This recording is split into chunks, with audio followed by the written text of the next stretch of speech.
நான் அப்படி பாக்குற ஒரு பொண்ணுக்கு கல்யாணம் பிடிக்கல, அவ வீட்லயும் சொல்ல மாட்டேங்கிறா. அது உனக்கு தெரியும்ல? தெரியுமா தெரியாதா சொல்லு.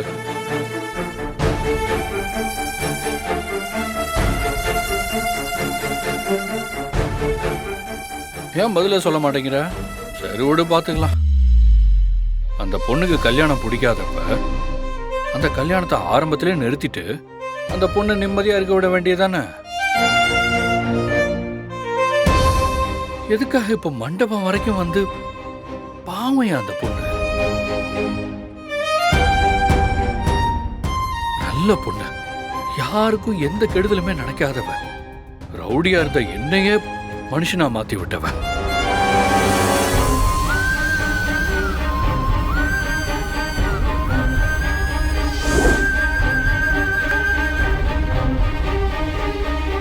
அப்படிப்பட்ட பொண்ணை போய் நீ இப்படி கொண்டு வந்து சிக்க வச்சிருக்கல. அவளை கட்டிக்க போறவன் நல்லவனே இல்லை, அது உனக்கே தெரியும். இளமதி உன் மேல பாசமா தானே இருக்கா? உனக்கு எத்தனையோ நாள் பூஜை எல்லாம் பண்ணிருக்காள்ல, விளக்கு ஏத்தி வச்சு படையெல்லாம் போட்டிருக்கா. அவளை போய் இப்படி ஆட வச்சு வெடிக்க பாக்குறிய, இதெல்லாம் நியாயமா? இந்த பாரு, மத்தவங்க வேணா உன்னை கடவுள்னு நினைச்சு கும்பிடட்டும்.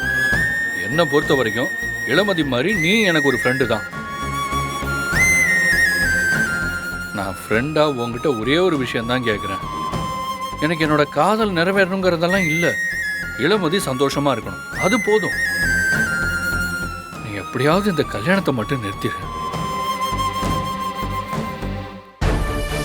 இந்த பாரு, உன்னால இந்த கல்யாணத்தை நிறுத்த முடியலன்னா நீயா எனக்கு ஒரு நல்ல ஐடியா கொடுத்து அதை செயல்படுத்துற சக்தியும் கொடுத்துரு. நான் இந்த கல்யாணத்தை நிறுத்திடுறேன்.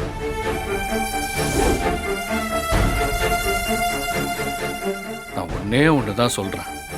நான் இவ்வளோ பேசுனதுக்கு அப்புறமும் இந்த கல்யாணத்தை மட்டும் நீ நிறுத்தல, அப்புறம் நீ சாமினே நான் நம்ப மாட்டேன்.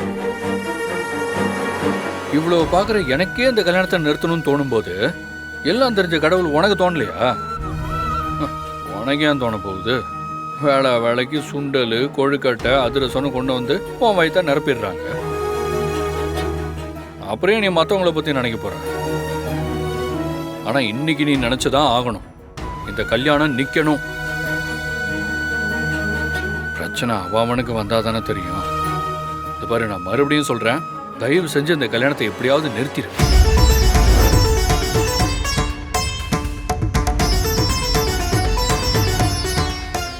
உன்னை கெஞ்சி கேட்டுக்கிறேன்.